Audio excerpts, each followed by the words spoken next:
Hi everybody, Chlamydia Vice here, lover of Christ, and welcome to my channel.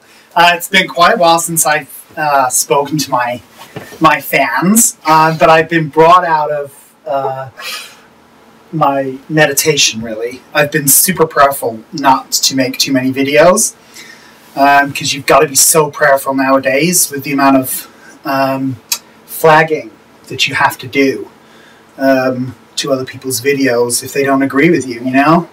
You've got to be super duper prayerful. And I just want to send my love out to all the guys and gals. But anyway, this week, what a week it's been, viewers. I was pestered, basically stalked, by a friend from across the channel, across the pond, called Cheeky Vimto. Is it Vimto? Vimto. Vimto. Cheeky Vimto 08. And basically, Cheeky Vimto 08, I hope you don't mind me outing you like this, is an atheist.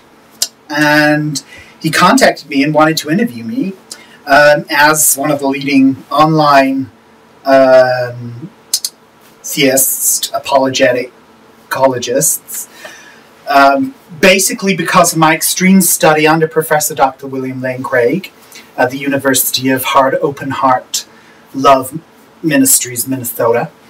And he's come over, and at first I thought, no, this isn't a good idea, Chlamydia. What are you doing? This is stupid, Chlamydia. But then I thought to myself, well, what would Jesus do? What would Jesus do with his open heart? And I thought, you know, he'd probably want to try and convert him, and that's what I'm going to do today. So, Cheeky Vimto 08, you look a bit like my friend Judith. Hi, Judith, if you're watching. But anyway... is Judith your friend? Judith is my, well, we say friend. I mean, friend's a funny term, isn't it? Yeah. She's super duper generous, which is super awesome. But sometimes I just think, you know, she doesn't really have Jesus inside her as much as I have Jesus inside of me. I mean, last week I was saying to Judith, when was the last time you really took Jesus inside of you? And she said that it hadn't been, she took it, the priest, there's a whole priest issue with Judith after the Giggly Rowland affair. I don't know if you're aware of the gig. It's probably best not to go into it. Anyway, Christinique's my friend. You don't look like Christinique. Christinique is a 30-stone black woman. You don't look like her. So anyway, I don't want to, you know, convert you like that. I want to toy with you a little bit. You know, just to make everyone aware, I'm going to be super prayerful in what I say today. So anyway, shoot. So you're going to bed for Jesus? I am going to bed for Jesus. It's going exceptionally well. You know, it's really is super prayerful. Looks great. Thank you. So it took a lot of effort. Why don't you tell me about your apologeticologists? Apologeticology is a new, out there, quantum-based form of apologetics. And it basically came to me one night when I was thinking to myself about the deeper mysteries, you know, what do gay people do in bed? How often do they do it? Do they do it prayerfully? Probably not, and I'm super sad to have to say that it's bad. But, yeah, it's caused by atheism, basically. So anyway, I was in bed, and I thought, how can I really understand the deeper mysteries of what gay people do in bed with each other if I'm not including quantum mechanics in that explanation, which is super duper important nowadays. So anyway, I read up on Wikipedia. It took a good 10 minutes so that I fully understood all of quantum mechanics, and it was weird. My heart center basically burst open. It sounds messy. It wasn't that messy. And my heart center burst open But at the same time, it felt that it wasn't completely open. It was in what they call a awesome position. I think it's awesome position. Ah. It was super awesome. It might be super awesome position. Anyway, my heart center opened, and I suddenly realized that consciousness is really weird, and nobody really understands it. And quantum mechanics is really weird, and nobody understands it. And therefore, ergo, quantum gay sex is wrong. I hope I'm not baffling you here with my deep understanding of physics. Well, I've not had the same extensive Wikipedia. You wouldn't have. It did take. It took many moments for me to absorb fully all of the information. So, you met Dr. William Lane Craig. Dr. Professor William Lane Craig, yes. In Falabin, that's how we always make sure that blessings be upon him. Dr. William Lane Craig. He's quite a man. He's got a lot to teach us. And an insatiable appetite for one-on-one prayer sessions. It really is quite remarkable. I mean, the man has the stamina of Jesus, basically. Wow. Yeah. You must have learned a lot from him. Yeah, he, you can, in the way that, Jesus was just nailed by a load of beefy Romans for a good, I don't know why you're laughing, this is religion, this is Jesus. See what you have to put up with these babyish atheists, who just, listen to the truth and just laugh. It's ridiculous. It's ridiculous. It's embarrassing. I'm embarrassed for you. So Jesus, when he was on Calvary, basically he was nailed by a lot of beefy Romans all afternoon to this cross. And Jesus, I don't know, and William Lane Craig appreciates this and can take as just a pounding as Jesus' wrists did in his youth. He went too early.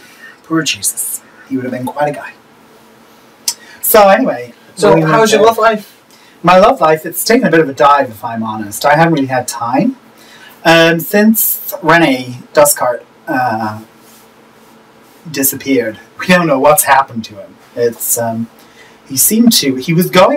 last thing I heard, he was going to a place called His Own Arse. So, which is in Arizona. I don't know if you know the area. And His Own Arse is, it's quite a deserty thing. So yeah, so he disappeared up His Own Arse. His Own Arse. So yeah, so it's pretty dry, going through a bit of a dry patch, if I'm honest. But Judith is there for me, and she gives me some advice. I won't say whether it's good or bad, viewers, but you know Judith, you know what she's like. She has some interesting views on the world. Such as? This is just going to hark back to the Giggly Roland incident, I'm afraid.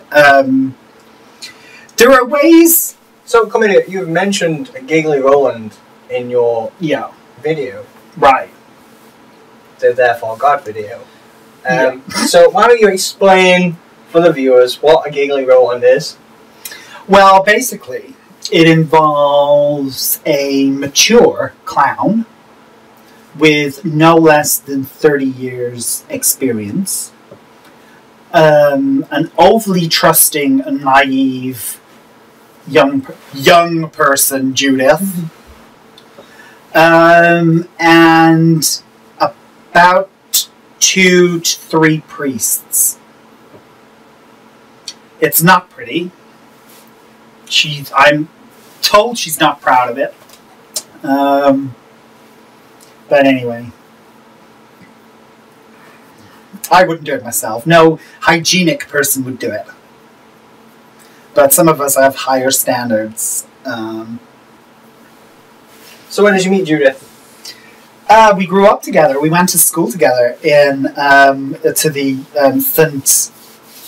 Ignoramus's School for Theology in which is part of the Open Heart Ministries in Minnesota.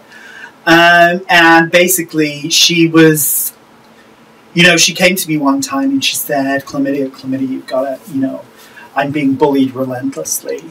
I need, she was just basically pleading, praying every night for the beatings to stop and the bullying to stop. And so I prayed to Jesus, and, he showed me the light, and I stopped bullying her. And we've been best buds ever since. It did help that her family are like the third richest family in, so some people you keep on side, We'll edit that bit out, yeah? Yeah, but I love her. She's super awesome.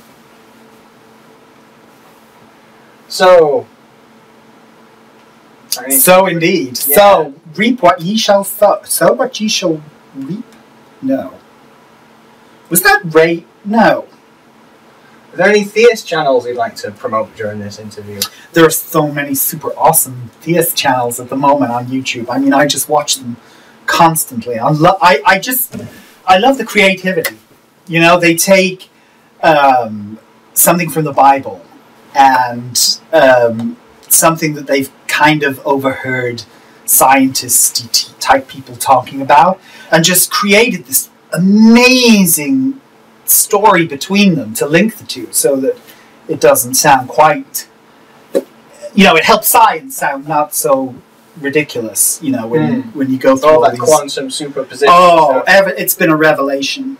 It's been an absolute revelation, because you can just make any of it sound super awesome, which of course is what Jesus wants us to do. That's what Jesus wants us to do. Hence the beard. So when was the last time you prayed to Jesus? I pray every night. I'm religious in my praying, you might almost say. Are you prayerful? I'm super prayerful. You've got to be super prayerful even when you're praying. Because disaster can strike at any moment. You might say something. I mean, it's like, people who are unfortunate, maybe they're poor or black or gay, it's sad for them, and I feel super sad that they can't just be, white heterosexuals, and that's super sad. So I pray for them and their curing from their disease that they all have. And I wish I didn't have to hate them, but, as Jesus said in the Bible, something about hating people who are different. What can you do? You just got to pray to hope that somebody finds them and makes them choose to be straight, white, male, or Christian girl, like I am. And Judith. Yeah, Judith. That's a whole other story. So, how did you meet Christinique then? How did I meet Christinique? Christinique kind of met me rather than the other way around. Basically, in our group, she used to be the one who could get stuff done, if you know what I mean. And we won't say any more than that. If I say any more, she will literally kill me. She's a deeply violent woman. I had some trouble with your nan. My nan? Yeah. My nana, Granny. Yeah, she's fine. She's fine. She's in a home now because of the it was a whole knock-on of events from the Giggly Roman, basically. So Judith. Yeah, pretty much. So anyway, she is we do go and visit her as often as we can. How often is that? We did go Thanksgiving in 2012. But we do get regular updates from the nurses who tell us that she's doing fine. I go around and collect her welfare checks and things every week. And I know what she's like. She's a really prayerful woman. So I make sure the money goes to good use. I went out last week and had some deeply religious experiences with a 23-year-old scaffolder called Gavin. It was wonderful. Did you convert him? We did a lot. He didn't need any converting because where I live is a deeply religious area. So he already had lots of Jesus knowledge in him. He had a deep amount of Jesus knowledge in him. Although, we're always open to sharing ideas. So I took his Jesus knowledge deep inside me for several hours and felt those little explosions we all feel when we really take it in as deep. It's how we know that our heart center is truly open. It's apologeticology. I mean, I don't really understand what the problem is. Maybe I can ask you some questions about being an atheist. Okay. Why don't you believe in Jesus? Well, because... So you're not certain. There's a bit of hesitation there. You're not really certain that Jesus doesn't exist? Well, I was going to say that there's no evidence that he existed. Yeah. Evolution. Are you aware that there was a paper by Stapp et al. In 2005 that basically said that Jesus is real, free will is real, and evolution is wrong. And that's science. That's science, baby. So some people wrote a paper and therefore it is true? It's scientific paper, yeah. As you know, we in the Christian apologeticology community, we embrace science. All the science bits that, because you've got to test it about whether or not it fits with Jesus, because that's how you know it's true. So that paper basically just really fits with what we in the apologeticology community like and enjoy. So we know it's true. And that's science, and that's what you've got to do. You've got to be rigorous. So we rigorously quote this paper all the fucking time, in the hope that, the people will continue having no understanding about what's inside it, and so we'll just believe what we say about it. So for some atheists, there's the problem of the Trinity, because there's... It's not a problem. 3 and 1 are the same. A lot of people make this mistake, and it really is super awesomely easy. Basically, you know how water can exist as ice? Yeah. Liquid? Mm-hmm. And steam, and snow, and hail. If we focus on the... basically, Jesus is like probably a nice warm bath. And the Holy Ghost is obviously steam, because he's quite steamy. And God is like ice. So, like in the Bible, when he's killing all those people, he's being... We might interpret him as being cold, but basically he's just warm Jesus, but at a different place in his. So yeah. So do you believe in steam? Let me turn that round on you. Do you believe in steam? Yeah. Do you believe in water? Yeah. Do you believe in hailstones? Yeah. Do you believe in Jesus? No. Wow, then you're not doing logic properly. Because if Jesus exists and if water exists and hailstone exists, and if you say it doesn't exist, then, I can't help you. Well, I believe Jesus may have existed, but I don't believe in Jesus in that, he's the son of... But if Jesus existed, then who was he if he wasn't the Son of God? Why would he lie when he's... God doesn't lie, so Jesus isn't lying. But he could have been misinformed? By who? By Satan? You believe in the devil? No, I'm an atheist, not a Satan worshipper. They're very much the same thing. I think they just have different holidays. What holidays do Satanists have? Saturday, because that's got Satan in it. So Saturday is Satan's Day, which is why the Jews like Saturday. And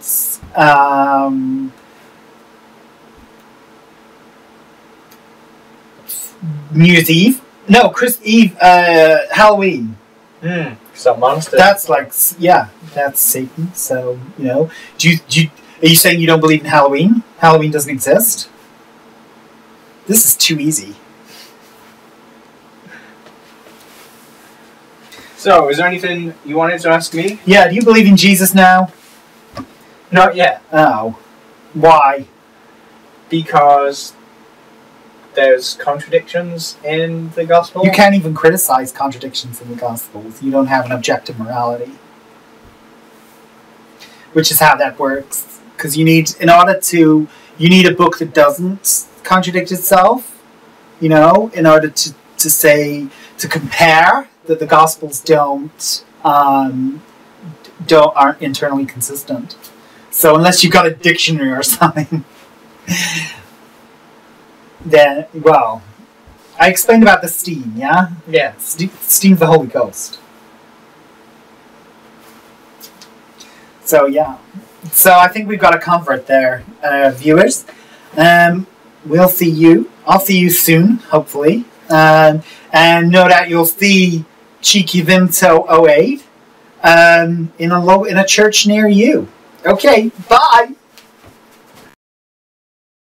Do you have evidence that I have a brain? No. So, there you go. So you're saying that because there's no evidence that you have a brain. Therefore, Jesus. And there's...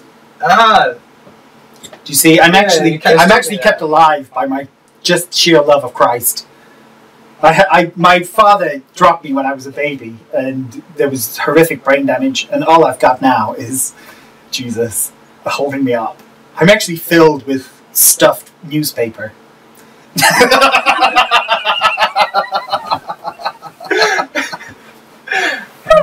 We'll cut up that.